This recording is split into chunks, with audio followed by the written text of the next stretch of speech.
La grille de perspective dans Illustrator. Alors vous allez pouvoir ici télécharger un document PDF qui va résumer les choses parce qu'en fait c'est assez complexe la grille de perspective dans Illustrator et donc pour vous éviter de devoir noter des choses au fur et à mesure que j'explique, on va suivre en fait un canevas d'une explication et voilà, vous pouvez télécharger si vous voulez le PDF à cet endroit-là.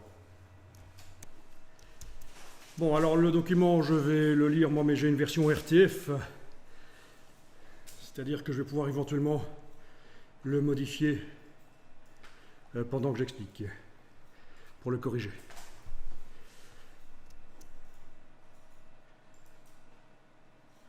Ok, alors où se cache Illustrator ici? Là.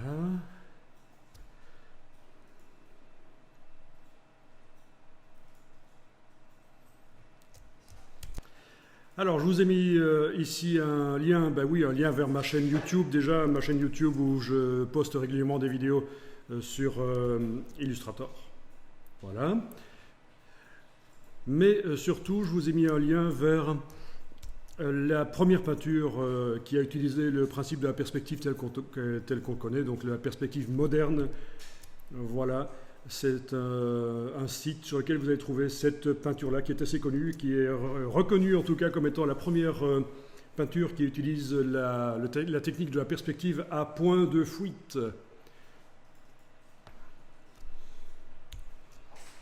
Ok. Alors il vous montre d'autres systèmes.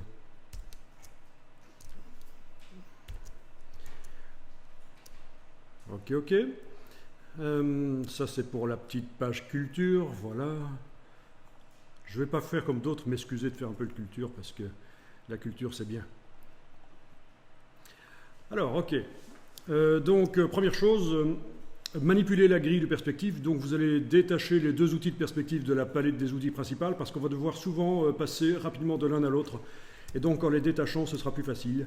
Donc voilà, dans Illustrator je vais sur ici l'outil grille de perspective, je garde le bouton à souris enfoncé, j'entre dans le menu, je vais sur la ligne verticale là à droite et j'ai donc détaché les deux outils. Voilà, ce sera plus facile de les avoir en permanence accessibles comme ça. Bien, on va faire un nouveau document donc. Je vais faire un format A4 horizontal comme d'habitude. Au niveau des méthode de création des couleurs, c'est vrai que RVB c'est mieux dans les paramètres avancés ici, on l'a vu, donc autant le faire. Mais ça n'influence pas du tout la perspective, c'est juste un détail, un petit rappel.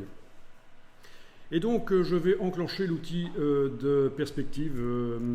D'abord je vais quitter cet outil-là, puis je vais revenir dessus, et on a une perspective qui arrive, c'est une perspective à 2 points de fuite. Alors petit rappel, si vous avez enclenché cet outil par erreur, une fois que vous avez cliqué sur l'outil perspective, donc la perspective reste affichée même si on change d'outil. Donc vous avez pu voir que même si on change d'outil, dans la palette des outils, la perspective reste affichée. Et donc ça peut vous ennuyer. Donc petit rappel, pour ne plus voir la perspective affichée dans le document, vous revenez, si vous l'aviez quitté, à l'outil de perspective. Donc je reviens à l'outil de perspective, soit par là, ma petite palette que j'ai détachée, soit par là, évidemment. Ok. Et vous avez la petite croix sur le gizmo de perspective ici, vous pouvez cliquer sur la petite croix. Ou alors, vous pouvez aussi utiliser le raccourci clavier, c'est commande majuscule I sur le Mac, contrôle majuscule I sur le PC. Voilà, et c'est masquer la grille de perspective. Ok. Ok, intéressant. Donc la touche Escape fonctionne aussi. Voilà. Ok, bien. Donc je vais l'ajouter à mon petit document en fait. Voilà. Ou la touche Escape. La touche Escape, ça me fait toujours rire parce qu'il y a plein de gens qui ne savent pas ce que c'est en fait. Escape, c'est quoi? Hein? C'est quelle touche? Non mais c'est marrant. Ben oui, c'est vieux comme le monde, mais bon, alors ok.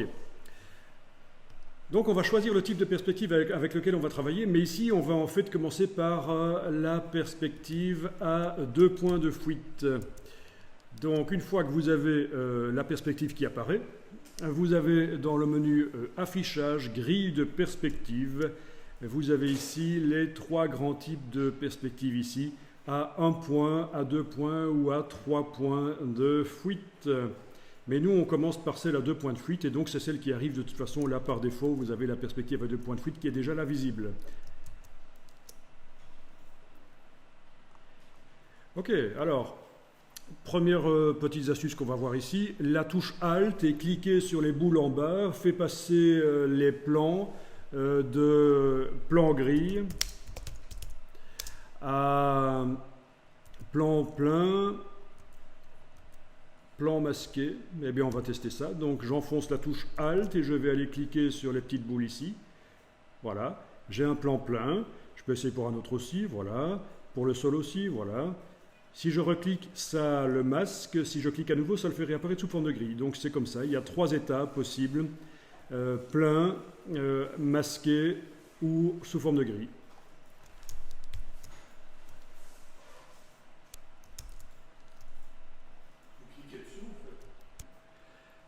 Alors, pour étendre la construction de la perspective plus loin, on va réduire la définition de la grille avec le losange qui est au-dessus des 4 boules, puis on étend la grille avec les 2 losanges à l'extérieur.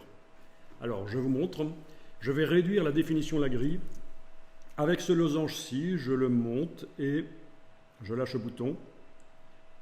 Vous voyez que ça réduit la définition de la grille. Et ça va me permettre d'aller prendre maintenant les losanges qui sont à l'extérieur et de les amener plus loin vers l'extérieur. Si vous ne réduisez pas la définition de la grille, vous ne pourrez pas avoir une perspective qui va aussi loin que ça. Vous pourrez dessiner en perspective, même si vous êtes au-delà des limites de la grille. Je veux dire, si je suis maintenant, si je fais une grille plus serrée, avec le petit losange ici, très serré, voilà. On voit qu'à un certain moment, elle s'arrête en fait, parce que ça ne vaut plus la peine de l'afficher, elle est tellement serrée, en fait, le maillage est tellement serré que ça ne vaut plus la peine de l'afficher. Mais je peux aller dessiner. Je peux amener des objets aussi dans la perspective, là, même si la grille n'apparaît pas. Donc ça, il faut le savoir, ce n'est qu'une référence visuelle, la grille. Ok, je remonte le losange et j'ai ma perspective qui est plus loin. Ok.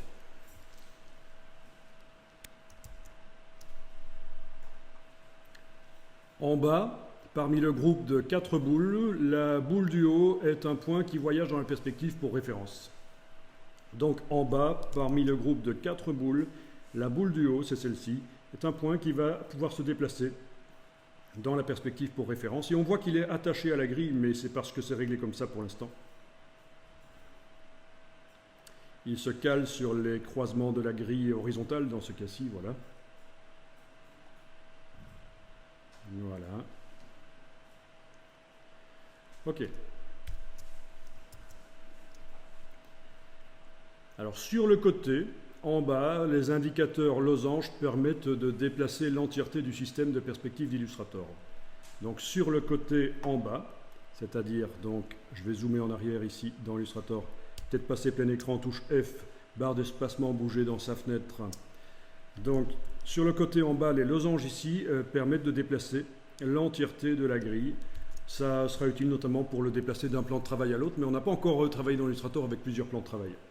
Voilà, mais sachez-le, on peut déplacer l'entièreté de la grille comme ça, mais j'annule ici, je la laisse comme ça, c'est bien.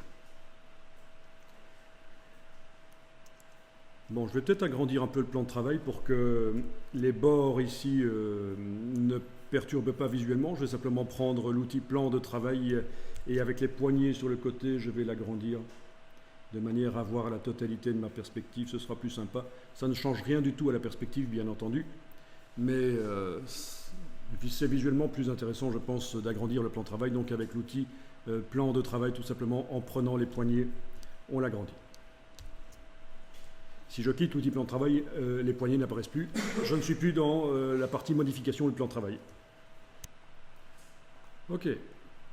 Alors pour modifier la hauteur de la ligne d'horizon, soit vous bougez en vertical la boule la plus en bas, parmi le groupe de 4 boules, ou alors sur le côté en haut les indicateurs losanges qui permettent aussi de déterminer la hauteur qui permettent aussi de modifier la hauteur de la ligne d'horizon.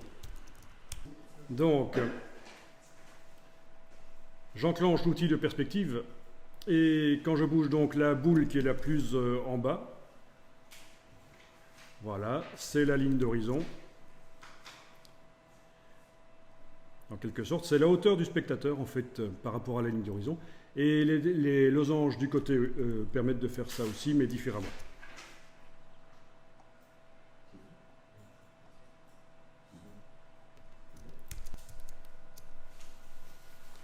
Alors, pour avoir une règle sur la perspective, vous allez dans le menu Affichage, grille de perspective, afficher les règles. Affichage, grille de perspective, afficher les règles. Voilà. Alors on peut changer l'unité de mesure et définir la hauteur de la ligne d'horizon dans Affichage, grille de perspective, définir la grille de perspective. Affichage, grille de perspective, définir la grille. Voilà, vous avez l'unité de mesure des règles. Je vais passer en centimètres par exemple. OK. Donc on voit que ça a changé. Il est même indiqué entre parenthèses l'unité de mesure ici.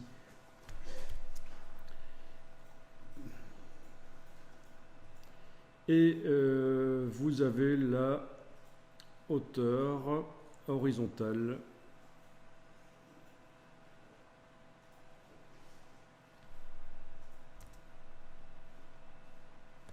OK.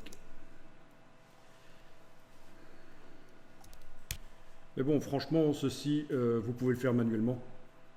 Ça n'est pas très très important. Peut-être la mesure ici, mais le reste, vous pouvez le déterminer manuellement comme on a vu juste avant. Alors, lorsque vous avez défini une grille de perspective, vous pouvez l'enregistrer en fait par affichage, grille de perspective, définir la grille de perspective. Donc, menu affichage, grille de perspective, définir la grille. C'est là où on était juste avant pour aller changer l'unité de mesure. Mais vous avez ici la possibilité donc de l'enregistrer par la petite icône qui est ici. Voilà, et je vais lui donner le nom.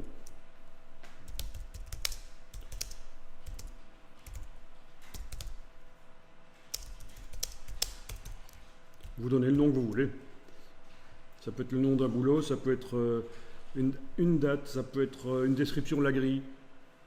OK.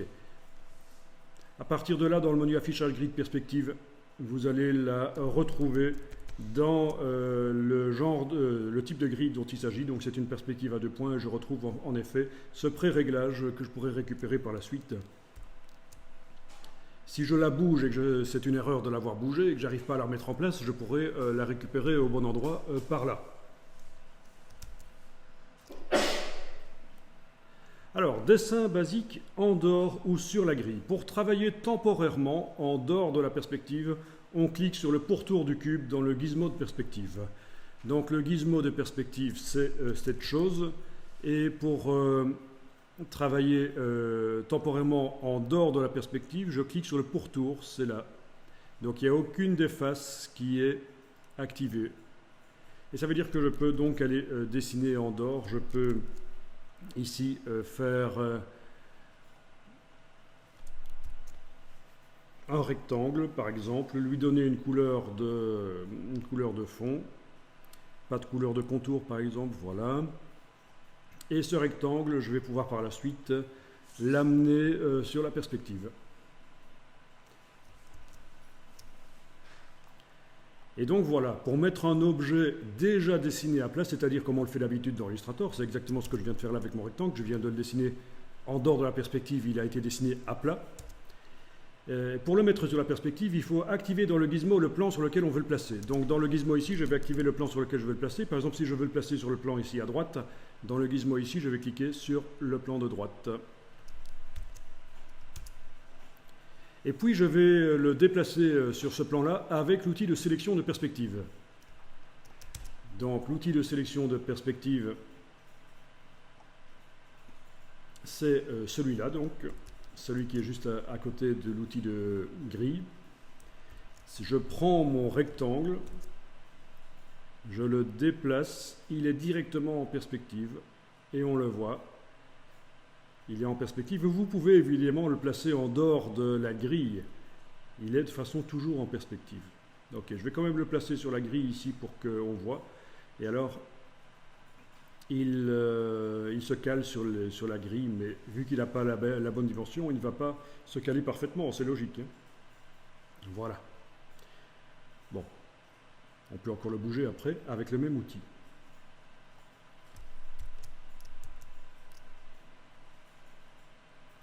Alors on avait...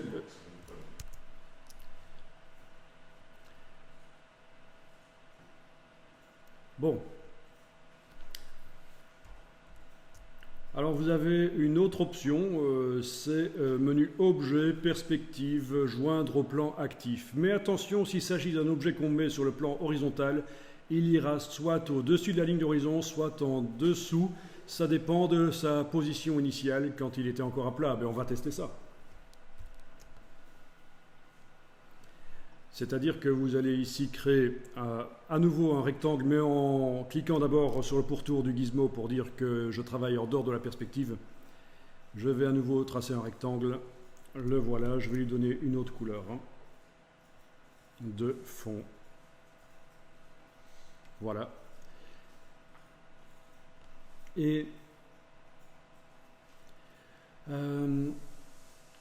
je vais maintenant indiquer sur le cube ici que c'est sur le plan horizontal que je veux le mettre. Et donc j'utilise l'outil de sélection de perspective et je vais le déplacer. Voilà. Ok. Bon, ben ça a l'air nickel. Il peut aller soit en bas, soit en haut. Ok.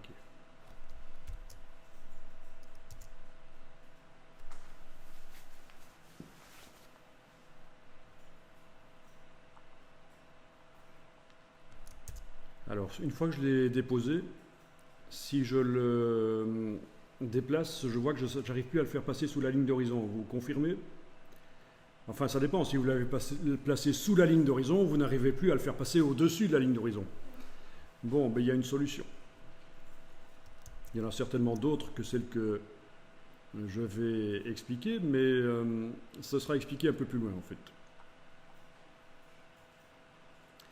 Ok, alors attention, lorsque vous double-cliquez sur un objet qui est dans la perspective, vous passez en mode isolation, même si vous avez désactivé cette option dans les préférences générales. C'est-à-dire que même si dans les préférences générales de Illustrator, j'ai désactivé cette option ici, cliquez 2 fois pour isoler, eh bien, le fait de double-cliquer sur un objet dans la perspective fait passer en mode isolation. J'ai le fil d'Ariane ici qui apparaît, et je dois éventuellement sortir si c'est pas ça que je voulais.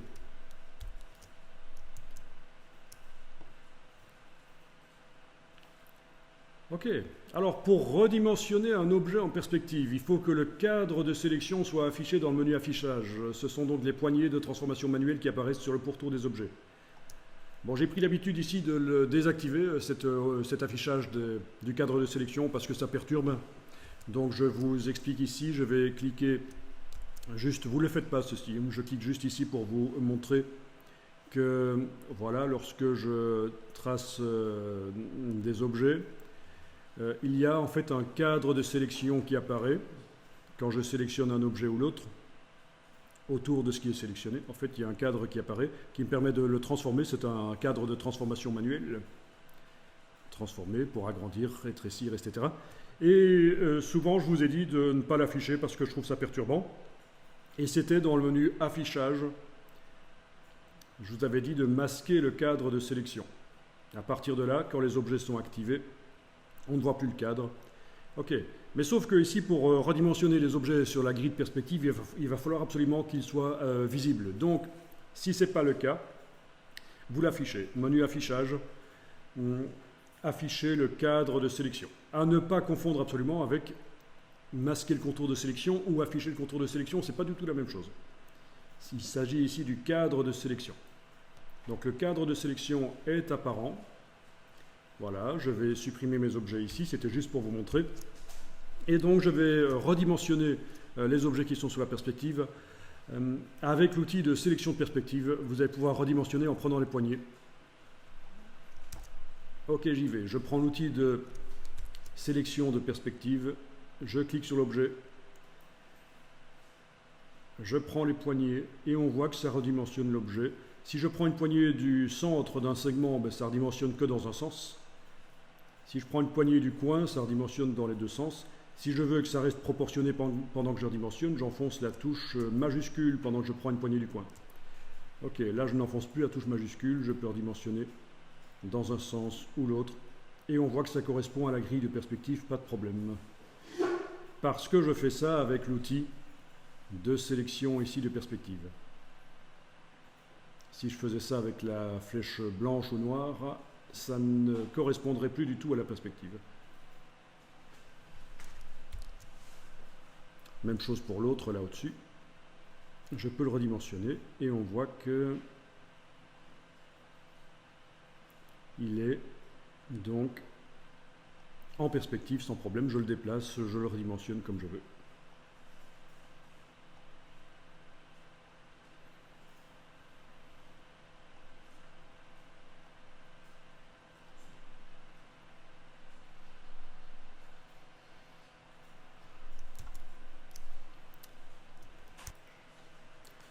Alors, on peut aussi dessiner directement en perspective, c'est-à-dire qu'au moment où vous utilisez un outil de Illustrator, il faut qu'un des plans de perspective soit activé dans le gizmo de perspective. Donc, j'active par exemple le plan de gauche, celui-là, et quand j'utilise n'importe quel outil de Illustrator, eh bien ça va dessiner en perspective. Je vais continuer avec mon outil rectangle parce que c'est facile de voir ce qui se passe. Voilà, je dessine directement en perspective parce que au préalable, j'ai donc activé un des plans. Si je veux cliquer sur l'autre plan, voilà, toujours avec le même rectangle, cette fois-ci, ça dessine sur l'autre plan.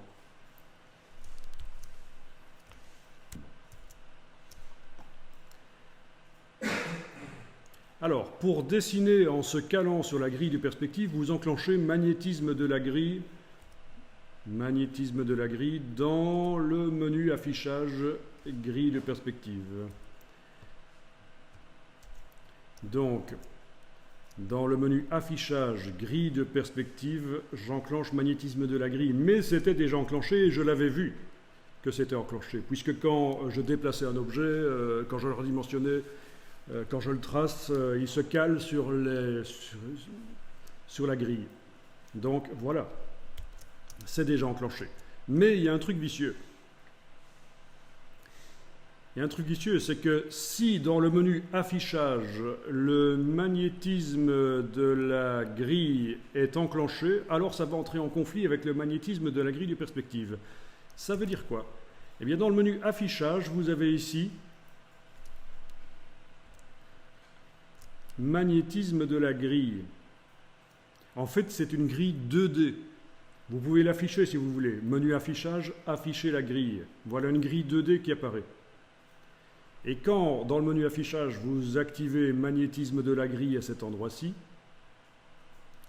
voilà, c'est activé, eh bien, quand vous tracez des objets, même en perspective, eh bien, cette grille va vous ennuyer. Je vous montre ici, même si elle n'est pas affichée. Le fait qu'elle ne soit pas affichée ne pose... et que magnétisme de la grille est toujours enclenché, eh bien ça pose un problème. Je vais donc dessiner, voilà, je dessine, ah oui, je ne suis pas sur celui-là, j'annule en fait, hein. Je vais aller dessiner là, voilà, sur ce plan-là. Ok, vous voyez ce qui se passe? J'arrive pas à faire en sorte que ça tombe juste. C'est le magnétisme de la grille 2D en fait qui perturbe. Je demande affichage, afficher la grille, là vous allez tout de suite comprendre d'où vient le problème en fait. Quand j'essaye de dessiner donc au départ de là, ben oui, on voit que ça se cale sur la grille 2D. Mon rectangle tombe juste sur la grille 2D, mais pas sur la grille en perspective. Donc j'annule, et en fait il faut absolument donc masquer cette grille 2D et ne pas laisser enclencher magnétisme de la grille ici. À partir de là, je vais pouvoir dessiner, et c'est le magnétisme de la grille de perspective qui est utilisé, puisque dans affichage grille de perspective, c'est enclenché.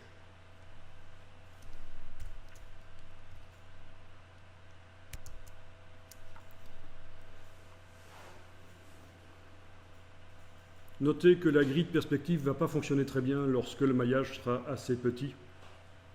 Quand on travaille assez loin dans la perspective, Alors, pour changer un objet mis en perspective, pour le changer de plan en fait, hein, pour le changer de plan, un objet qui est déjà mis en perspective, eh bien vous allez enfoncer les touches 1, 2, 3, pas celles du pavé numérique, mais les autres, pendant que vous bougez l'objet avec l'outil de sélection de perspective. Alors je vous montre ça. Je vais ici, avec l'outil de sélection de perspective, prendre le plan qui est chez moi et bleu ici, et je vais le déplacer. On voit qu'il se déplace à l'horizontale, dans le ciel. Je vais enfoncer les touches 1, 2 et 3 du clavier, pas du pavé numérique sur la droite, mais les touches qui sont sur le dessus. Et voilà, touche 2, ça le fait aller. Donc, attendez, touche 2, c'est sur le dessus, touche 1, c'est sur le côté, touche 3, c'est de l'autre côté. Je vais recommencer ça ici en ne zoomant pas.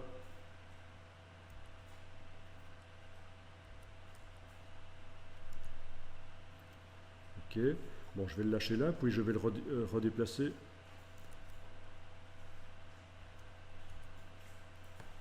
Ok, Witty, il est trop grand peut-être, je vais peut-être le redimensionner ici.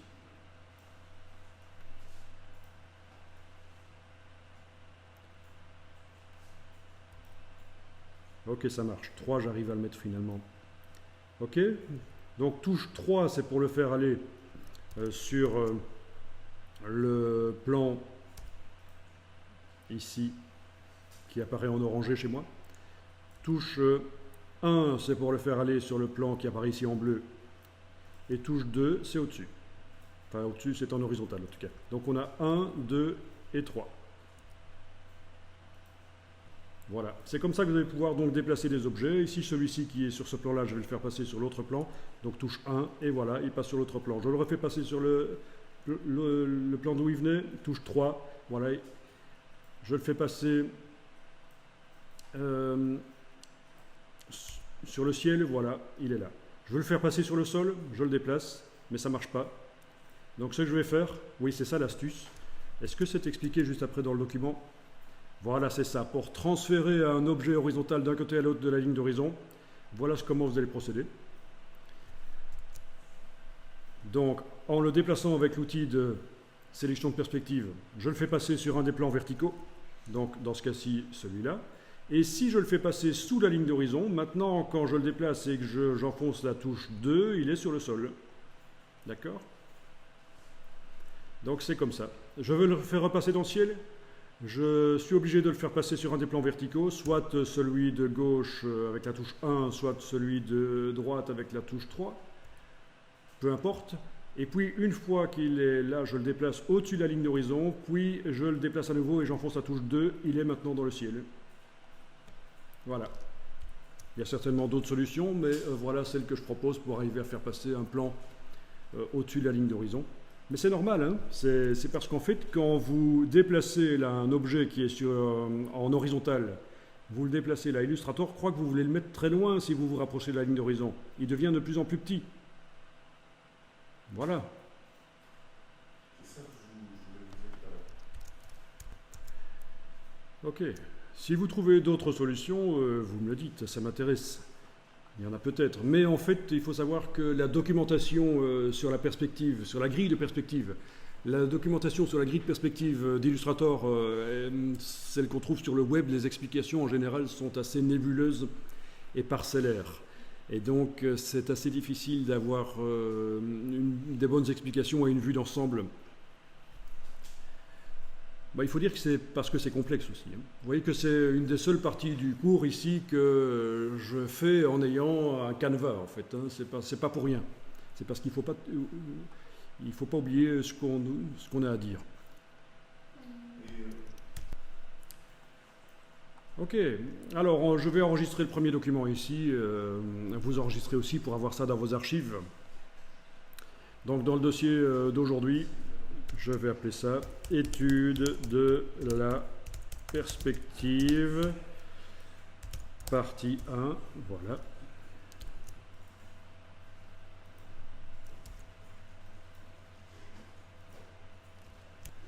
Bon, je vais répéter parce que ça n'a pas l'air évident. Donc, avec l'outil de sélection de perspective, j'ai un plan ici qui est dans le ciel, on est d'accord, hein? Ok, je veux le mettre sur le sol. Je vais donc le déplacer et j'enfonce d'abord la touche 3 par exemple et ça le fait passer sur le côté là. Je vais le mettre sur le sol, donc je vais faire en sorte qu'il soit sous la ligne d'horizon. Puis je lâche le bouton de la souris, je le redéplace, j'enfonce la touche 2, il est sur le sol. Je veux le faire repasser sur le ciel, je le déplace, j'enfonce la touche 3, il est sur mon côté, je le fais passer au-dessus de la ligne d'horizon, je lâche le bouton de la souris, je le déplace, touche 2, il est dans le ciel. C'est ça qu'il faut penser, il faut le placer au-dessus ou en dessous de la ligne d'horizon et lâcher le bouton de la souris et puis continuer à le déplacer et là vous appuyez la touche 2 et il va en horizontal. Ok, donc ce document-ci, on a terminé avec lui, on va en faire un nouveau, ce sera plus simple. Et dans ce nouveau, je clique sur la grille de perspective. Je peux peut-être récupérer la grille que j'avais modifiée, si je l'avais modifiée d'ailleurs, je ne me souviens plus. Menu affichage, grille de perspective, perspective à 2 points, grille 14 octobre.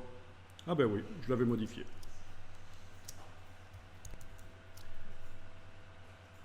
Alors, la suite.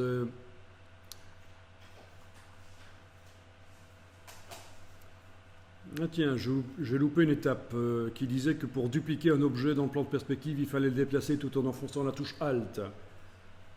Vous le déplacez avec l'outil de sélection de perspective en enfonçant la touche Alt et ça le duplique, ça fait un duplicata dans le plan de perspective. Bon, ça j'ai oublié de vous montrer et je suis passé directement à l'exercice suivant.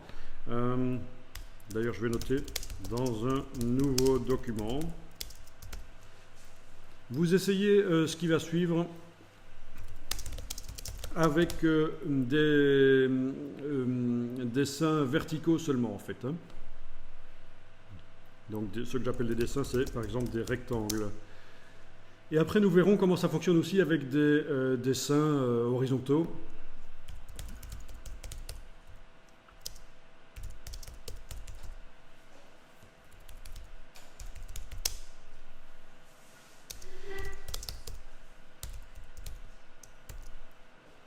Alors, dans le menu affichage, grille de perspective, oui, bon, d'abord, il faut dessiner les rectangles.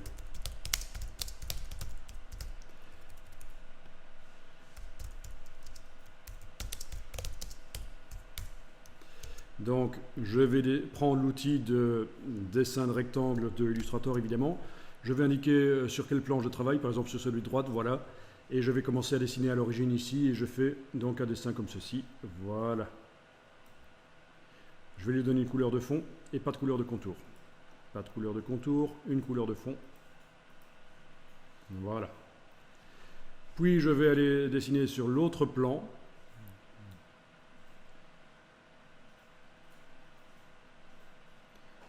Voilà. Lui donner quand même une couleur un peu différente, sinon on ne voit pas trop ce que ça donne. Voilà.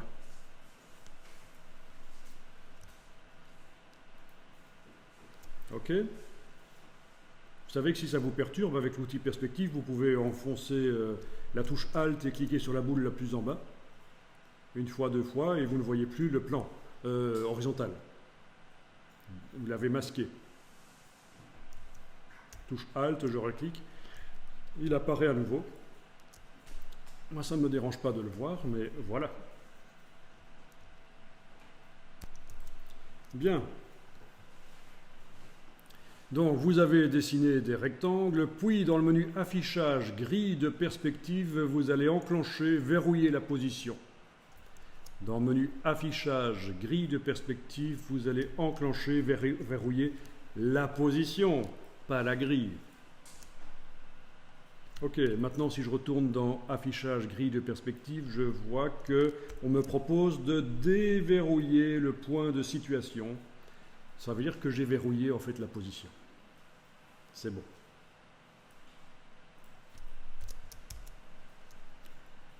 Puis vous allez bouger une des boules blanches qui se trouve sur la ligne d'horizon.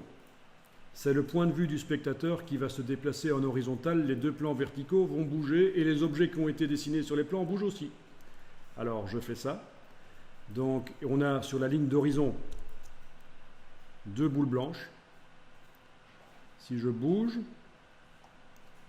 on voit que les deux plans bougent. C'est un peu comme si je me déplaçais de gauche à droite.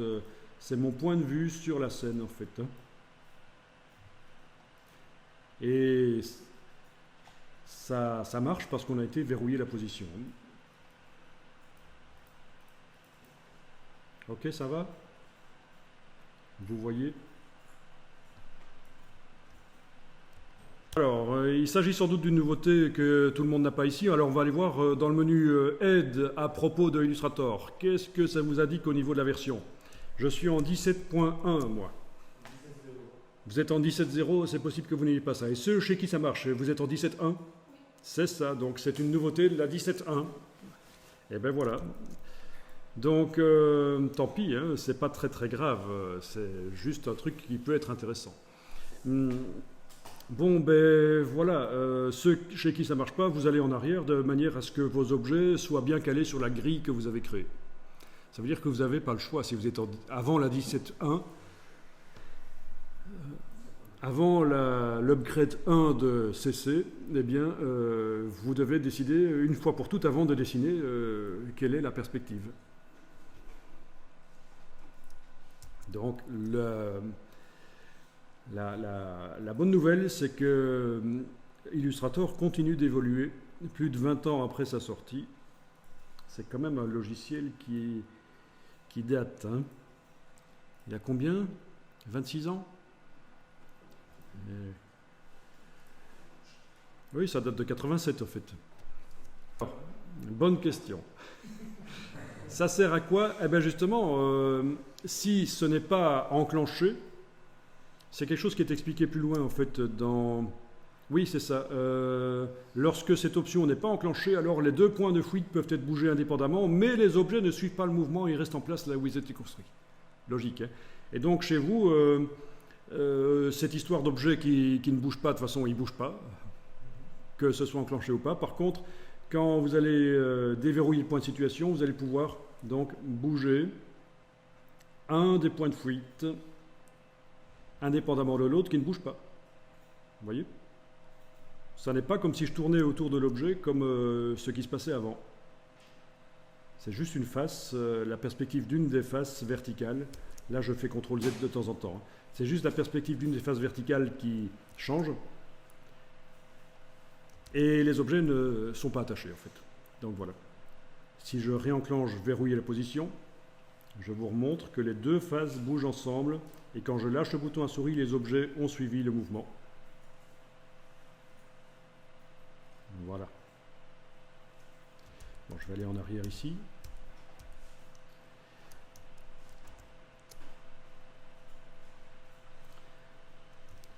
Alors, ce qui va suivre ici, ceux qui sont en 17.0, ça ne vaut même pas la peine d'essayer, vous regardez. Et ceux qui sont en 17.1 ou version plus récente, vous allez pouvoir tester ça. On va dessiner une face, la face du dessus du cube.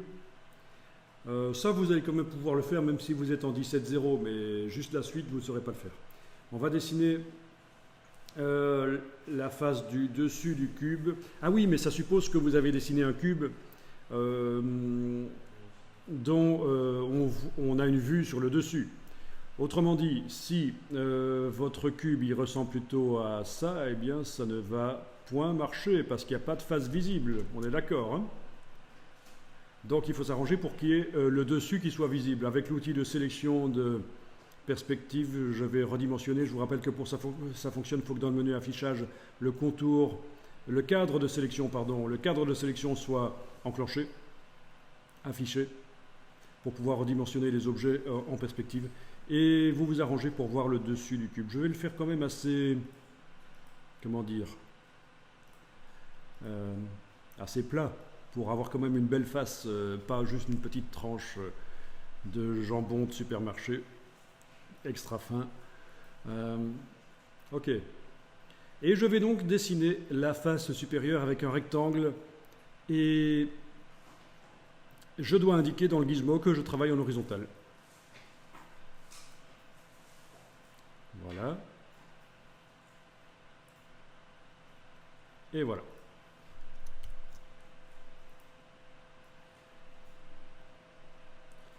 Je voulais mettre une face de cette couleur-là, par exemple. Ok.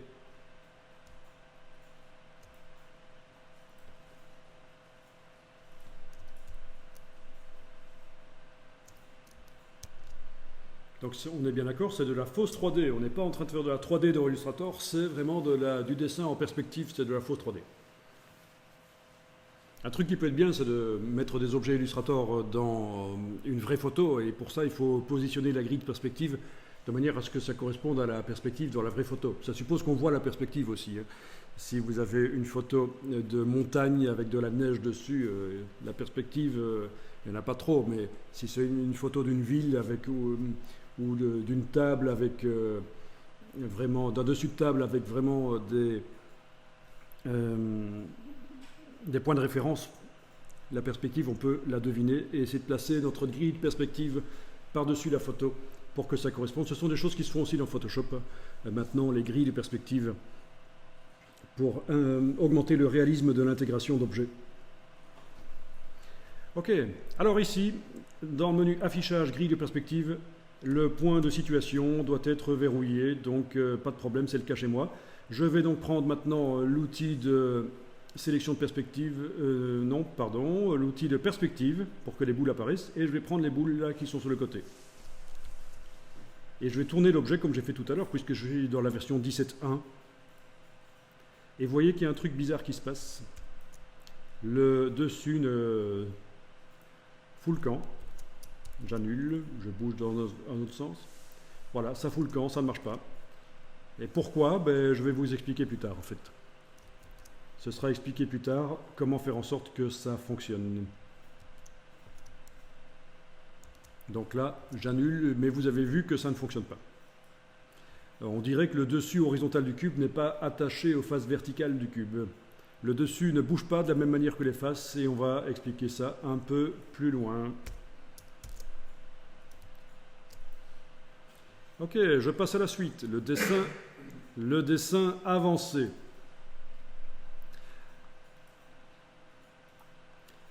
Ok, vous avez dessiné un objet horizontal et la grille de perspective horizontale ne correspond pas à l'objet. Par exemple, vous avez dessiné un objet sous la ligne d'horizon, mais la grille est actuellement visible au-dessus de la ligne d'horizon. En fait, c'est l'inverse qu'on a. Alors, on va faire ça, on va avoir ça, je vous explique. J'indique, et là, ça va marcher, même si vous êtes en 17.0, ça marchera, j'espère. J'indique que je travaille en horizontal. Je vais prendre ici l'outil de création de rectangle et je trace dans le ciel un rectangle. Voilà. Je peux le bouger en perspective avec l'outil de sélection. Voilà. On est d'accord? Eh bien, on va faire en sorte que la grille qui actuellement est sous le cube, elle aille se plaquer sur cet objet. Et pour faire ça, l'objet doit être sélectionné comme ceci. Et je vais dans le menu Objet, Perspective, déplacer le plan pour qu'il corresponde à l'objet. Et voilà, c'est fait. Objet, Perspective, déplacer le plan pour qu'il corresponde à l'objet.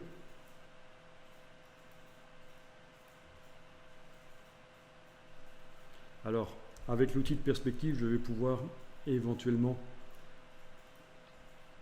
agrandir. Voilà. La grille. Il faut que je réduise la... C'est pas celui-là. Il faut que je réduise la définition de la grille grâce au petit losange. C'est inversé par rapport à tout à l'heure, évidemment. Voilà. Ok, là j'ai ma grille, mon plan qui est bien sur mon super grand objet, pas de problème. Ok, vous voyez? Donc cet objet, je vais pouvoir le déplacer. Simplement, visuellement, je le vois avec une grille qui passe par lui.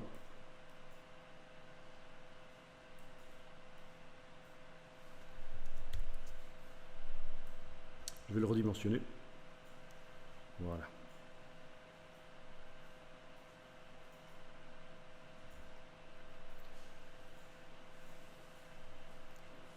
Ok, ça marche, on comprend.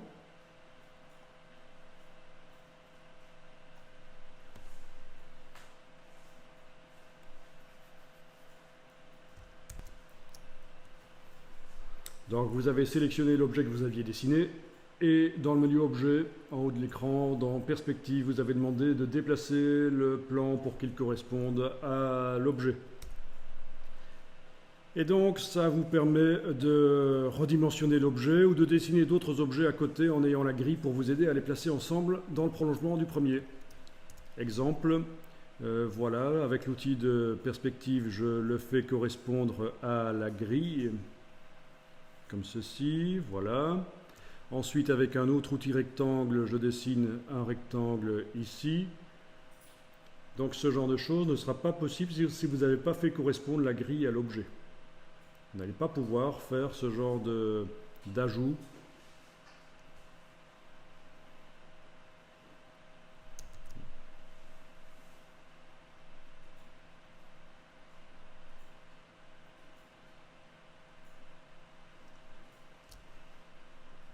Voilà. Le redimensionner ou créer des objets dans la même perspective. Voilà, voilà. Et ça fonctionne aussi avec les plans verticaux. En déplaçant les grilles verticales avec leurs petites boules, vous pouvez placer des objets verticaux plus ou moins loin du point de vue du spectateur. Voilà, on va le faire.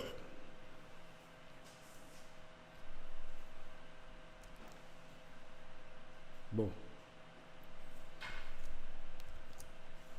Je sélectionne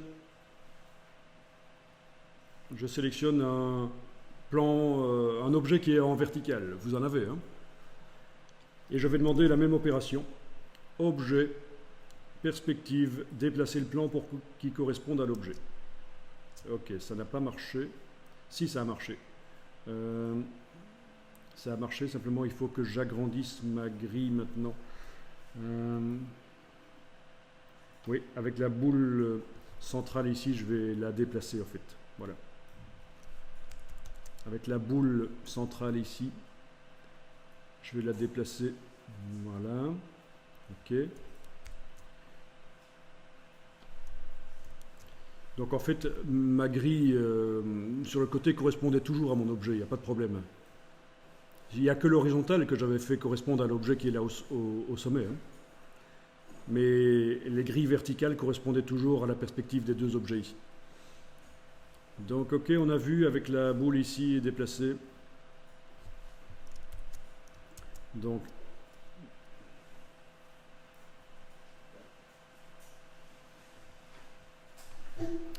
ok.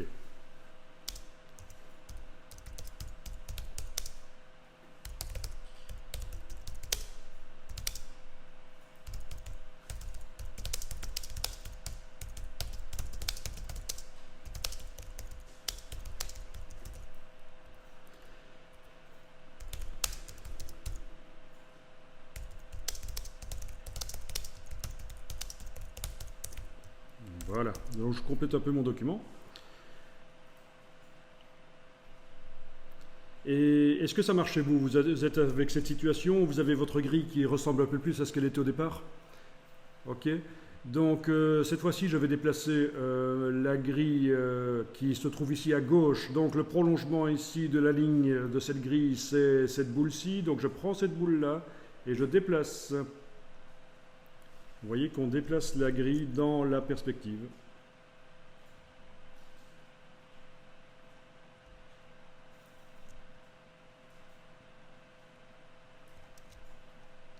Et oui.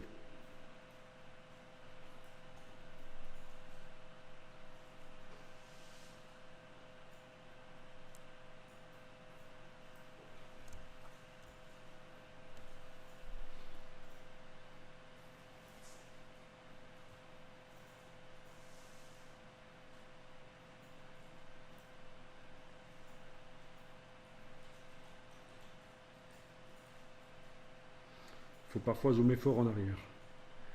Bon, finalement, à force de zoomer en arrière et de déplacer la boule vraiment très loin comme ça, j'arrive à faire en sorte que la grille bleue n'a plus l'air d'être collée à la face ici, vert foncé, mais elle est plutôt derrière l'objet. Vous avez cette impression là aussi? C'est parfait. C'est pas étonnant qu'on ait des points comme ça très lointains en fait, hein. Il faut savoir que quand on fait de la vraie perspective avec du vrai dessin, parfois on colle des feuilles par rapport à notre feuille principale, on ajoute des feuilles très longues de chaque côté pour arriver à faire des vrais dessins en fait, hein. C'est un truc assez... ça peut devenir très immense en fait, hein. Pour créer des dessins en perspective, les points de fuite sont parfois très loin qu'on doit travailler sur des bandelettes ajoutées. On finit pour travailler sur un format A3, on va peut-être avoir un dessin qui fait 3, 4, 5 mètres de large en fait, hein, pour pouvoir positionner les points de fuite. Donc c'est un peu ce qu'on a ici, hein. Ok, je vais enregistrer le document parce que ça fait quand même longtemps qu'on ne l'a pas enregistré. Je vais appeler ça étude de la perspective partie 2. Vous donnez le nom que vous voulez. Moi, c'est comme ça que je l'appelle.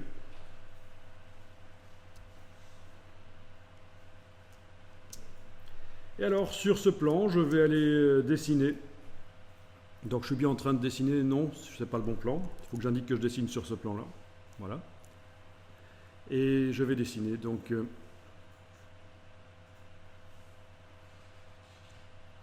et voilà.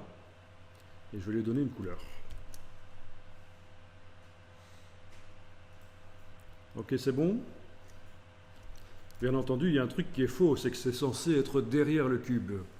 Donc, dans l'empilement des objets sur le calque, là je vais devoir parler des calques, dans l'empilement des objets sur le calque, je vais déplacer cet objet, en fait, vers le bas de l'empilement. Donc cet objet, je le mets sous les autres. Peut-être fait les vignettes un peu trop grandes finalement quand même. Voilà, cet objet va sous les autres, comme ça, voilà. Et là, c'est cohérent. Il était dans la bonne perspective pour être derrière le cube, mais il n'était pas réellement derrière. Et là, il l'est maintenant. Bon, après, rien ne m'empêche de faire des groupes aussi. Avec ces deux-ci, par exemple, que je sélectionne avec les cibles. Objet, associé. Voilà, j'ai un groupe. Comme ça, si je veux les masquer temporairement, j'ai qu'un œil à cliquer. Ah, j'ai oublié de mettre le sommet ici, dans le groupe.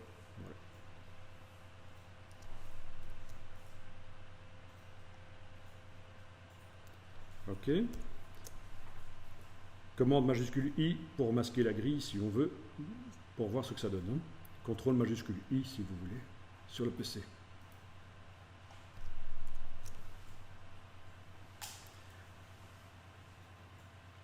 La grille de perspective dans Illustrator, c'est assez controversé. Il y en a qui détestent ça, il y en a qui trouvent ça génial.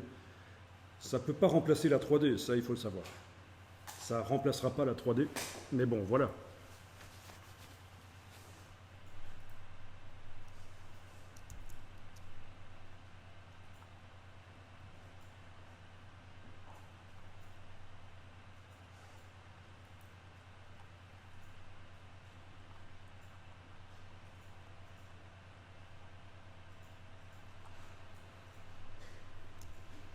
Est-ce que vous avez créé donc, je suppose, hein, sur une grille qui a été déplacée comme ça, donc ça veut dire que maintenant, si je sélectionne n'importe quel plan vertical, ben, il y en a que deux ici, hein. Il y a celui-là, ce plan vertical-là. Ah oui, vu que j'ai un groupe, il faut que j'entre dans le groupe pour arriver à le sélectionner correctement maintenant. Là, voilà, celui-là. Celui-là et celui-là. Ok. Ok, celui-là et celui-là. Il n'y en a que deux, donc. Eh bien, si je sélectionne donc celui-là et que je demande objet, perspective, déplacer le plan pour qu'il corresponde à l'objet, ben voilà, le plan de perspective revient pour me permettre de dessiner des choses sur ce plan-là. Par exemple, je peux aller redessiner un autre rectangle sur ce plan-là. Comme ceci, par exemple, voilà. un rectangle auquel je vais donner une couleur. Voilà. Ça marche? Donc la dernière opération, la toute dernière, j'ai simplement pris un rectangle et j'ai dessiné un rectangle par-dessus. Donc c'est le principe, hein, on sélectionne le plan et on demande objet, perspective, déplacer le plan pour qu'il corresponde à l'objet. Dans le cas de mon objet ici, vu que je l'ai groupé, je suis obligé de passer par la palette d'écale et de le sélectionner ici. Et je fais objet, perspective, déplacer le plan pour qu'il corresponde à l'objet. Et c'est ce qui me permet de dessiner mon rectangle gris ici qui correspond parfaitement à la perspective de mon rectangle vert foncé. Il n'y a pas de problème, je vais répondre à ta question. Tu voudrais donc éloigner ce plan-là en profondeur, l'éloigner vers... Donc on est d'accord, ce plan brun correspond à la grille de perspective bleue ici, hein, chez moi. Mais tu voudrais l'éloigner vers le point de fuite qui correspond à la grille orangée. C'est ça. Donc je vais le sélectionner. Je vais demander objet, perspective, déplacer le plan pour qu'il corresponde à l'objet. Et je vais aller déplacer la boule de ce plan bleu en enfonçant ou pas la touche majuscule en fait. Là je l'ai rapproché en fait, mais si je reprends cette boule bleue, en enfonçant la touche majuscule, ça oblige l'objet à suivre le déplacement du plan. C'est ça que tu voulais? C'est pas ça que tu voulais? Non, dans le plan d'avant en fait. Faire en sorte qu'il recule vers le point de fuite. Est-ce que c'est pas ce qui est en train de se passer ici? Est-ce que tu n'as pas l'impression qu'il recule? Là, tu as modifié la perspective. C'est par rapport à la perspective d'avant. Ah non, la perspective n'est pas modifiée en fait ici. Hein.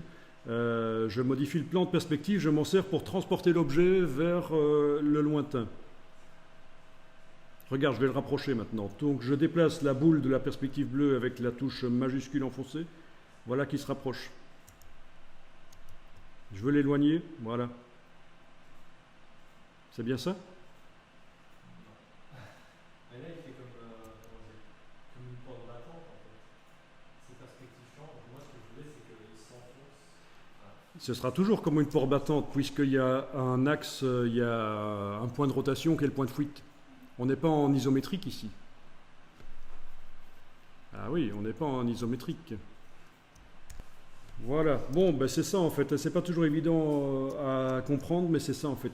Donc touche majuscule, après avoir demandé évidemment que le plan corresponde à l'objet, touche majuscule. Je vais le faire avec l'autre objet, ce sera peut-être plus clair ici, parce qu'il est quand même plus proche. Donc cet objet-là que je vais sélectionner avec ma palette d'écale, vu que j'ai mis dans un groupe, voilà celui-là. Je vais demander objet, perspective, déplacer le plan pour qu'il corresponde à l'objet. Ah tiens, mes deux autres plans ne sont plus affichés. Je vais donc les afficher avec la touche Alt, bien sûr, surtout celui-là qui m'intéresse, voilà. Ok. Et donc, si je déplace cette boule, ben, ça déplace la perspective, ça me permettrait par exemple de dessiner quelque chose sur le dessus du cube, mais j'annule. Je vais la déplacer avec la touche majuscule, et ça m'a rentré, ça me bouge en perspective mon objet. Voilà. Je vais le mettre beaucoup plus loin. Je vais zoomer, je vais devoir zoomer. Donc avec la touche majuscule, je vais zoomer en arrière évidemment. Voilà, je le déplace et voilà, il est beaucoup plus loin. Bon, si je fais la même chose mais en enfonçant la touche Alt, ça fait une copie. Là, je viens de déplacer la boule de contrôle de la perspective en enfonçant la touche Alt et non plus la touche majuscule. Et ça m'a fait une copie de l'objet. Et une copie que je peux sélectionner et lui donner une couleur différente. Voilà. Je vais refaire ça, touche Alt, déplacer là devant maintenant. À nouveau touche Alt, déplacer devant. Voilà, j'ai à nouveau deux plans supplémentaires. Celui-là auquel je vais donner une couleur. Et celui-là, encore une autre couleur.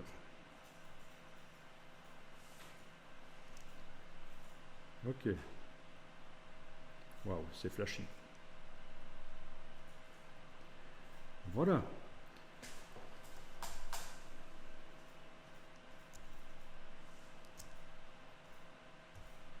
Donc ça, normalement, on en parle plus loin, mais voilà, ça vient d'être expliqué. Déplacer en profondeur un objet, ou plutôt que de le déplacer, faire une copie.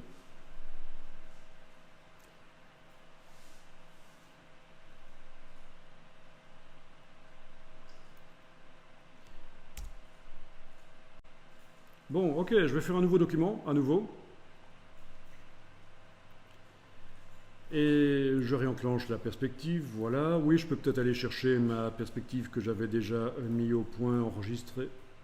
Voilà, c'est celle-là. Ok. Alors, je suis désolé, encore une fois, pour ceux qui sont en 17.0, ça ne va pas marcher. Mais les autres, je montre, hein, de toute façon. Vous avez sans doute la 17, une supérieure à la 17.0 chez vous, hein, sans doute. Alors, voilà, regardez bien parce que ce qui va suivre n'est pas évident à comprendre. Et c'est même pas évident à faire non plus. Ok, je travaille sur le côté gauche. Non, ne faites rien, regardez, vous allez faire après si vous avez la 17.1. Je travaille sur le côté gauche ici, je vais tracer donc au départ de mon point d'origine ici. Voilà, je trace une face, je lui donne une couleur. Pas de couleur de contour, juste une couleur de fond, voilà. Je vais maintenant indiquer que je travaille sur l'autre face et je vais tracer ici l'autre face. Et donc, je devrais maintenant faire le dessus. Le dessus. Et ce qu'on avait fait tout à l'heure, c'est qu'on avait été indiqué qu'on travaille en horizontal et on avait été dessiner le dessus. Mais sauf que c'est pas génial parce que Illustrator ne sait pas que c'est sur le dessus. Il va croire que le dessus est en fait au niveau du sol. Même si visuellement on a l'impression que ça marche, pour Illustrator ça ne marche pas. Il faut que je lui fasse comprendre que le dessus est réellement, le dessus que je dessine est réellement sur le dessus du cube. Et pour ça, c'est là que ça se complique. Il faut prendre l'outil de sélection ici, aller cliquer sur un des objets et en fait avec la touche majuscule, cliquez sur un des points qui concerne le dessus. À partir de là, vous devriez arriver, ce n'est pas nécessairement tout de suite que ça se fait, il faut parfois réessayer 2-3 fois avec la touche majuscule et l'outil de sélection. Vous ne devriez avoir qu'une seule grille de perspective qui apparaît et vous allez indiquer que vous allez travailler en horizontal.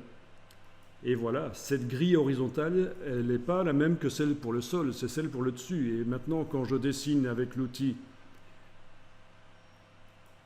de rectangle en perspective directement, voilà. Je vais mettre une couleur différente, voilà, ok. Ça marche. Donc ça, visuellement, c'est ce que vous aviez obtenu tout à l'heure, pas de problème, la perspective était bonne. La différence, c'est que maintenant, quand j'active l'outil de perspective, et que dans le menu affichage grille de perspective, verrouiller la position est enclenché. Voilà, je viens de l'enclencher. On sait que si on prend les boules ici sur la ligne d'horizon, ça va bouger les deux plans de perspective en même temps. Et tout à l'heure, ça foirait le dessus. Ça partait en couille et maintenant plus. Parce que le dessus du cube a été dessiné en ayant le plan de perspective bien mis à ce niveau-là. Eh oui. Ok, je vais demander à tout le monde de faire ça et puis on va voir à quoi ça peut servir, même si vous n'avez pas la 17.1, même si vous êtes en 17.0, vous allez pouvoir malgré tout tester ça. Donc allez-y, faites un truc qui ressemble à peu près à ça en fait. Hein.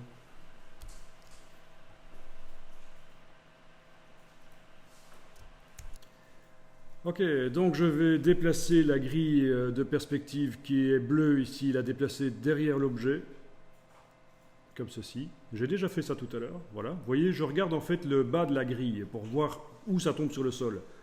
Là, ça tombe tout juste contre mon cube, là, ça tombe plus loin que mon cube, là, ça rentre dans le cube. Donc je le fais aller derrière le cube, en fait, voilà. Moi, je peux faire correspondre à la grille verte si je veux, ça n'est pas très important. Voilà. Et je vais tracer donc un rectangle sur cette grille. Stop, annulé. Ou alors pendant que je le trace, j'enfonce la touche 1, voilà. Pendant que je le trace, j'enfonce la touche 1 et voilà mon rectangle qui est sur la grille bleue que j'ai déplacée en profondeur. On est d'accord?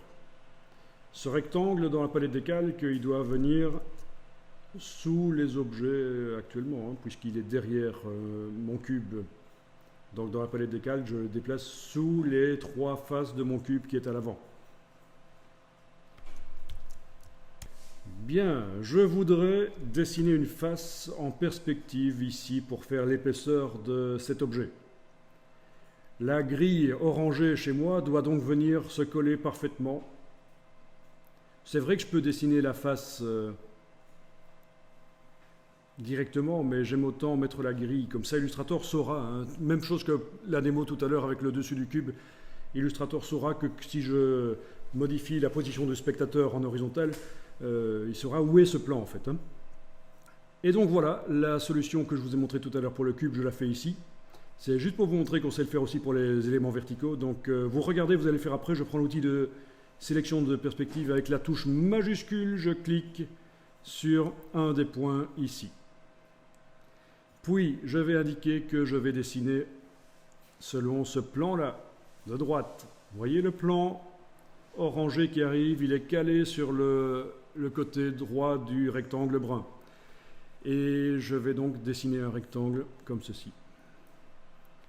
Voilà. Auquel je donne une épaisseur, une couleur, voilà. Et je peux le redimensionner avec l'outil de sélection de perspective.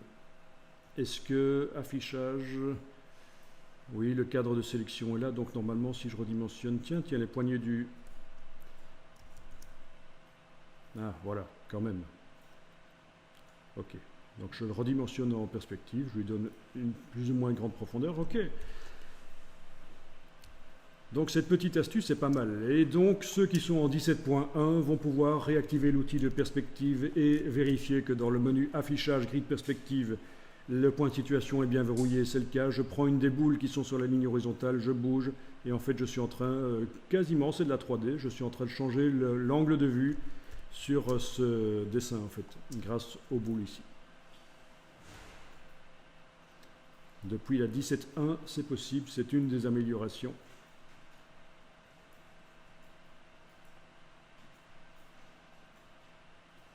Ceux qui ne sont pas en 17.1, vous auriez pu dessiner directement le côté du cube sans devoir faire correspondre la grille de perspective orange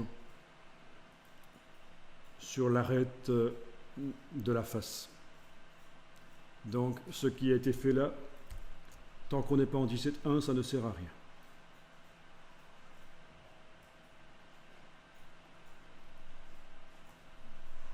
Si ce n'est que visuellement, si, ça sert quand même à quelque chose.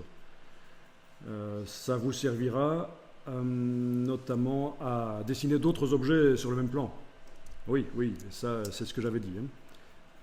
Alors je recommence. Outil ici de sélection de perspective avec la touche majuscule.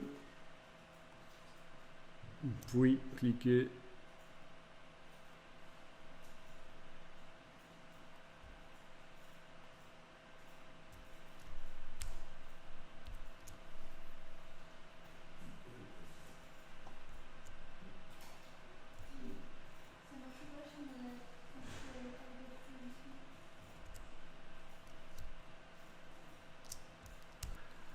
Ok, donc voilà, même si vous n'êtes pas en 17.1, le fait de faire correspondre la perspective va vous permettre de mettre par exemple un rectangle ici, pile poil dans la même perspective que le premier. Voilà, ça peut être une solution. Ok, ça va? Alors je vous montre, je pousse le bouchon un peu plus loin ici. Je vais faire comme si le rectangle gris ici que j'ai dessiné sur ma face brune, comme si c'était un trou. Donc ça suppose que je vois apparaître un sol à l'intérieur. On est d'accord? Il manque quelque chose pour donner l'impression que c'est un trou.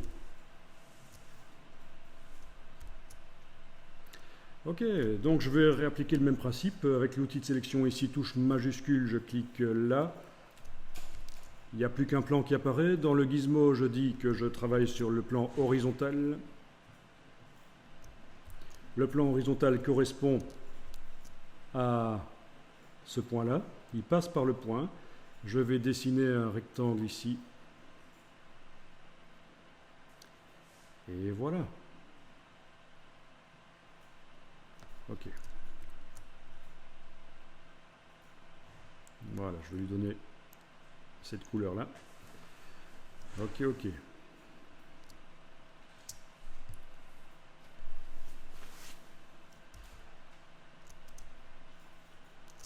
Et c'est là que j'ai intérêt à le faire passer, en fait.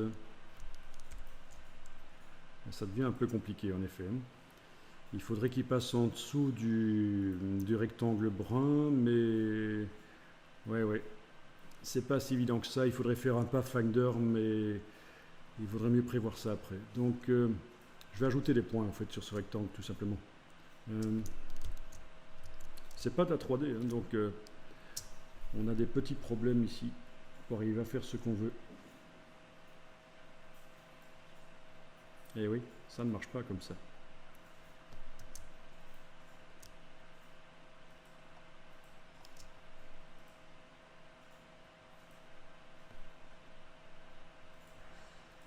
Bon, je vais faire un pathfinder en supposant que la perspective ne doit plus être bougée, ça marchera.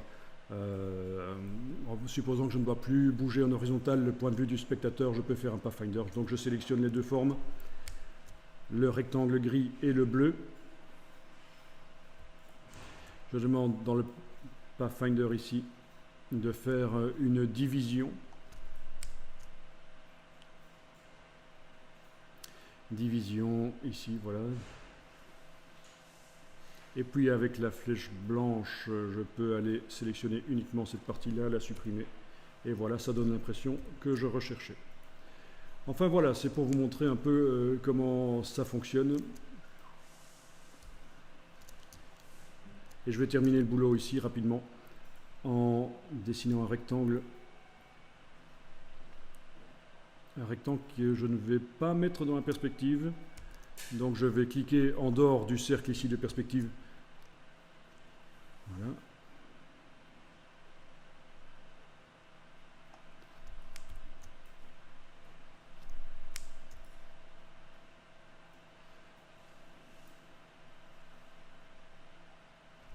Ok.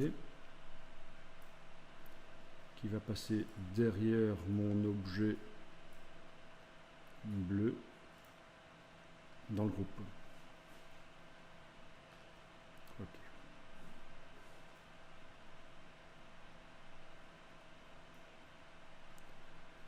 Bon. Après, ça devient du dessin, en fait.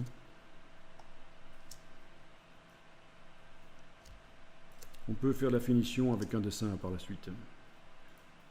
Je veux dire, on n'est pas obligé de tout faire en perspective nécessairement. Ça peut être une base et puis après vous venez mettre ce que vous voulez dessus, en fait.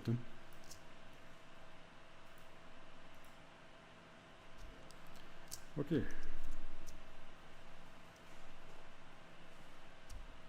Ah oui. Je me suis gouré parce que le plafond doit être vu aussi, en fait.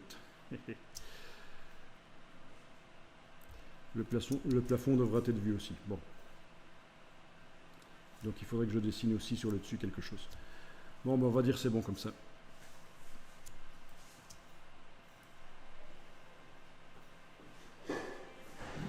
Alors, au niveau de la perspective, on est quand même allé assez loin. C'est pas mal.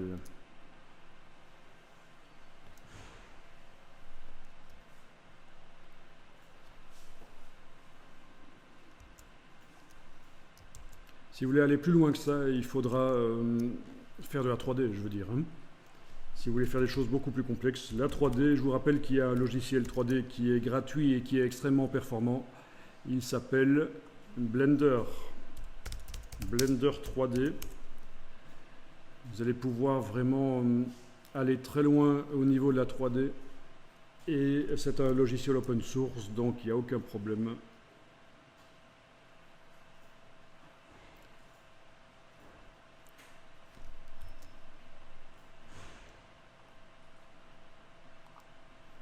Ok, ça marche. Alors, je vous montre un petit truc ici. Dans Google, je vais faire une recherche.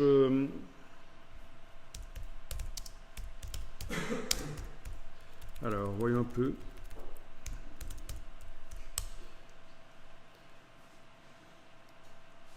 Je vais rechercher des images de musées. Ça aurait été encore mieux si je trouvais... Ça, c'est bien, oui. Ah oui, tiens, il faudrait peut-être que je recherche dans le domaine public.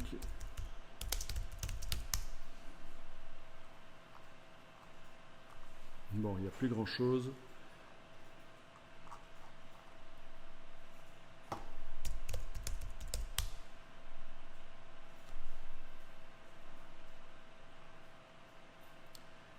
Ok, c'est bon. Je vais prendre ça. Alors ça, je vais l'enregistrer et dans Photoshop.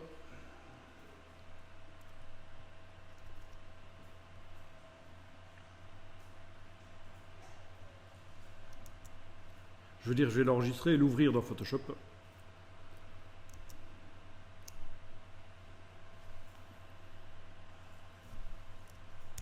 Donc j'ai pris expressément une photographie de façade où la façade n'est pas vue de face.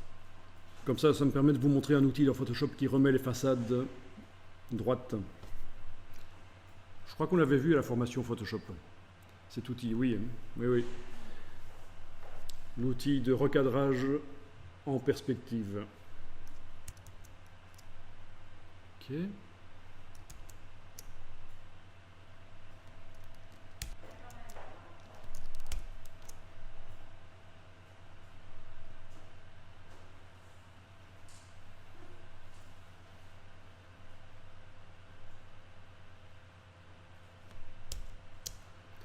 Ok.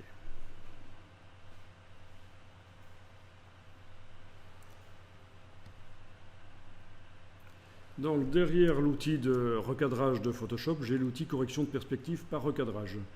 Je vais faire clic, clic, clic et clic, voilà. Puis je vais agrandir, agrandir. Il faudrait que je puisse agrandir ça. Et je veux pas qu'il rogne en fait. Ok, comme ça, par les poignées du milieu.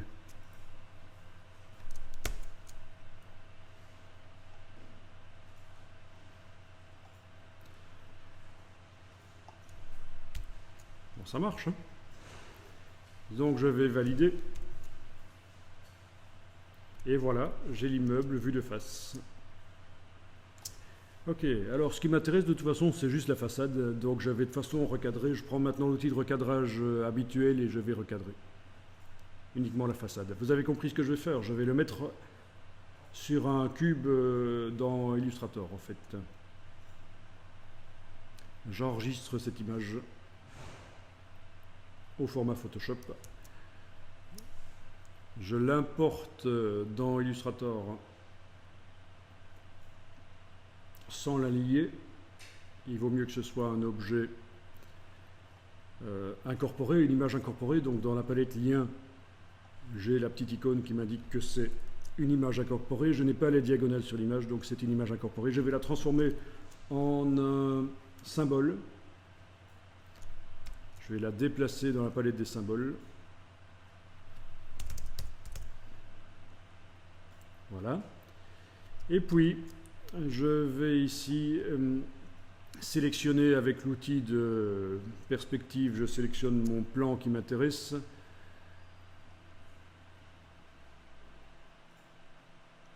Ok. Je suis bien sur le bon plan, oui.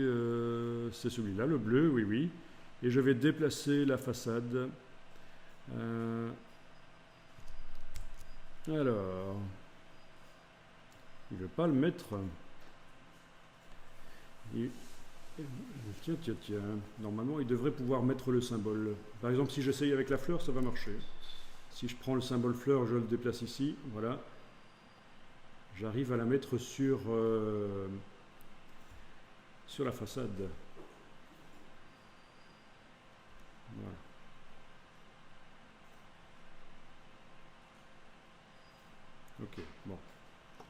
je la supprime. Donc, il ne veut pas me mettre mon image ici en perspective, c'est quand même ennuyeux, je vais devoir la vectoriser. Fenêtre, vectorisation d'image.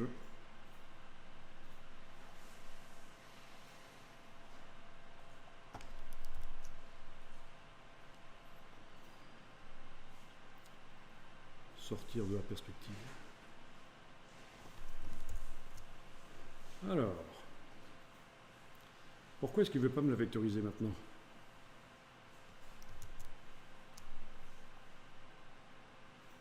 Bon, il n'y a pas de raison. Ah, parce qu'elle était transformée en symbole, évidemment. Clic droit, rompre le lien au symbole. Je coche la case aperçue. Je vectorise en couleur.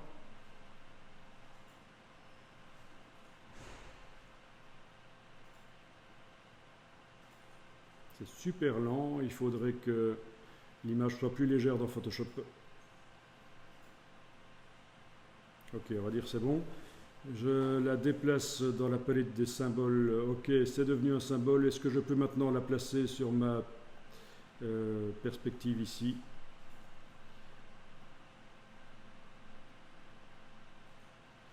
Ok.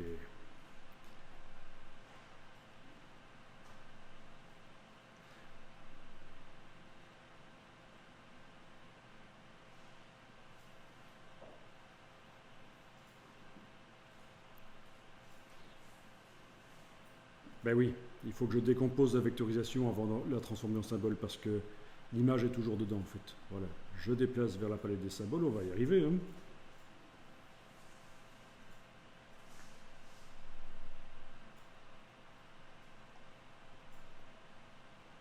Ok, avec l'outil de sélection de perspective, je le mets sur la perspective et ça devrait y aller.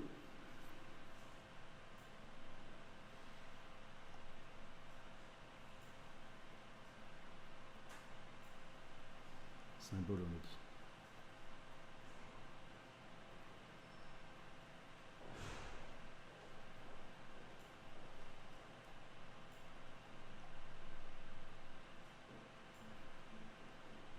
Voilà, elle y va. Il fallait afficher la grille de perspective.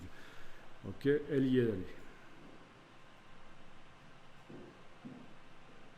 Bon, c'est un peu lourd, il y a trop de pixels, mais vous voyez qu'on peut mettre même une façade ou n'importe quoi. Il suffit de transformer en symbole, mais il y a des limites. Hein. Les symboles, ça peut contenir plein de choses, mais pour les utiliser dans une grille de perspective, il faudra qu'il n'y ait pas de pixels. Donc c'est pour ça que mon image Photoshop, j'ai dû la vectoriser, puis décomposer la vectorisation aussi. Voilà. Ok.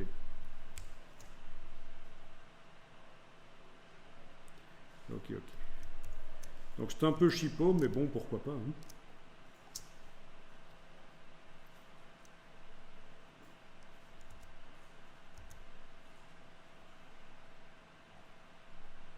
Après, c'est vous qui voyez. C'est vous qui voyez si ça peut avoir un intérêt pour vous, la perspective dans Illustrator. Pour faire du packaging, éventuellement, ça peut être intéressant. Donc tout symbole peut être mis, je le déplace sur le plan de travail, le symbole. J'ai aussi des bibliothèques de symboles et on peut le faire avec n'importe quoi, évidemment les symboles aussi. Il y a les bibliothèques de symboles ici dans le bas. On avait fait l'autre jour aussi, hier, on avait fait des oies, des signes. Voilà. Donc il y avait une bibliothèque de symboles que je vais ici, je vais simplement déplacer le symbole sur le plan de travail, faire un copier, revenir dans mon image à perspective, faire un coller. Le simple fait de faire un coller, intégrer à la palette des symboles de Illustrator, je supprime du plan de travail. Ben non, je n'avais pas à supprimer du plan de travail, parce que je vais en fait le déplacer sur une face.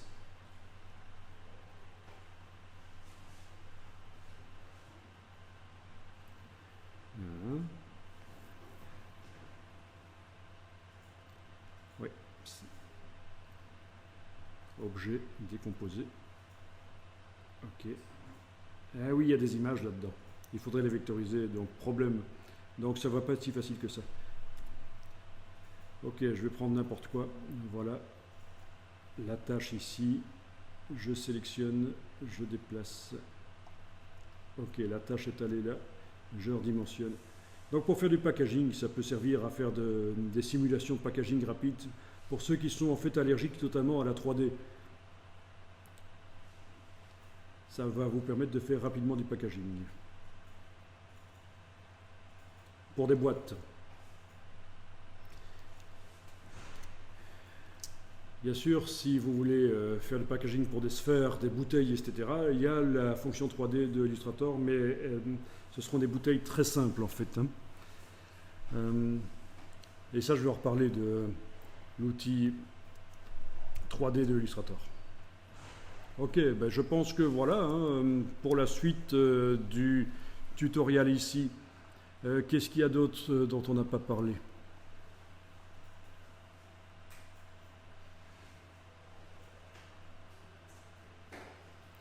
Eh ben, non, tout a été vu en fait.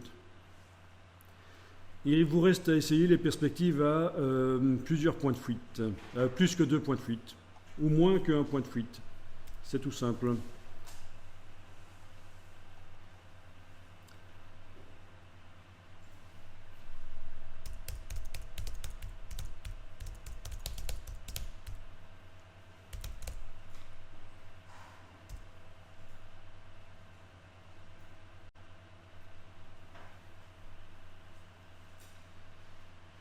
Ok, nouveau document.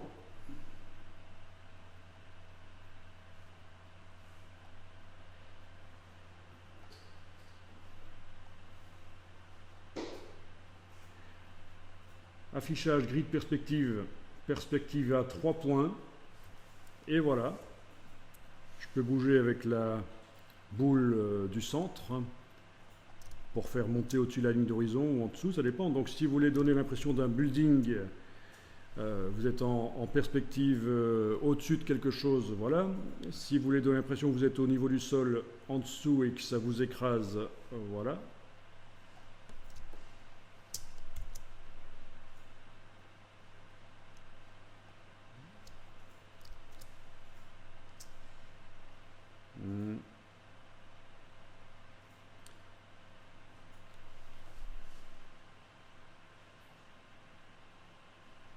Non, c'est plutôt dans ce sens-là.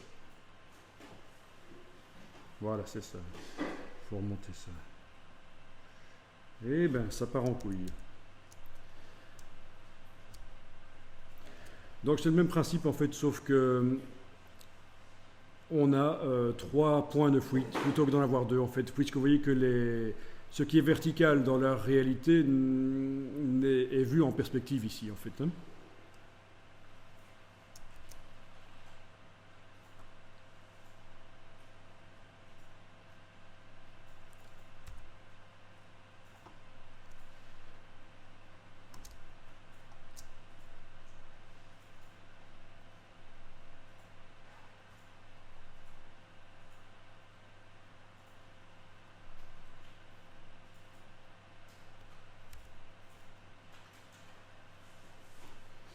Ok.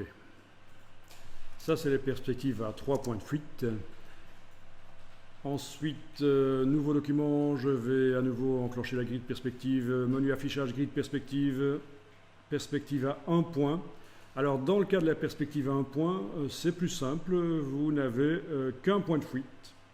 Et vous avez le plan horizontal et un plan vertical que vous pouvez balayer comme ça. Ça veut dire que parmi les 3 faces du cube ici, il y en a une qui ne sert pas en fait. Celle-ci, quand vous l'enclenchez, celle de gauche, elle prend la même couleur que le pourtour, ça veut dire qu'en fait elle n'est pas active. Il n'y a que 2 faces qui peuvent être utilisées, le sol et la face verticale. Donc je vais dessiner sur le sol ici en perspective. Voilà. Ok. Puis je vais dessiner avec ma face verticale.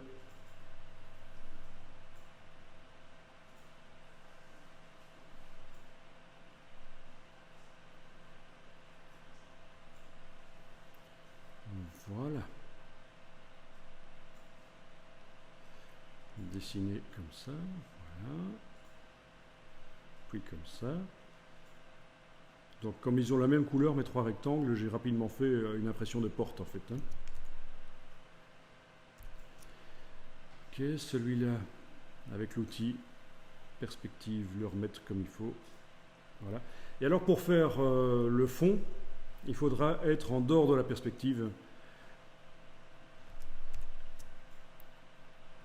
Et utiliser un rectangle tout à fait normal qui est face à nous. En fait, c'est le principe de la perspective à un point de fuite, c'est-à-dire que voilà, il y a une partie des éléments qui sont face à nous en fait. Hein. Ok. Bon, je vais vous l'enregistrer.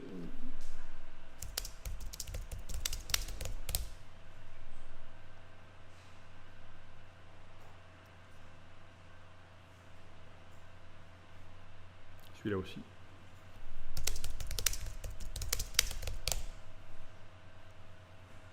Donc c'est 3 points de fuite. Qu'est-ce que je dis? C'est pas 2 points de fuite. Celui-là c'est à 3 points de fuite. Voilà. Ok.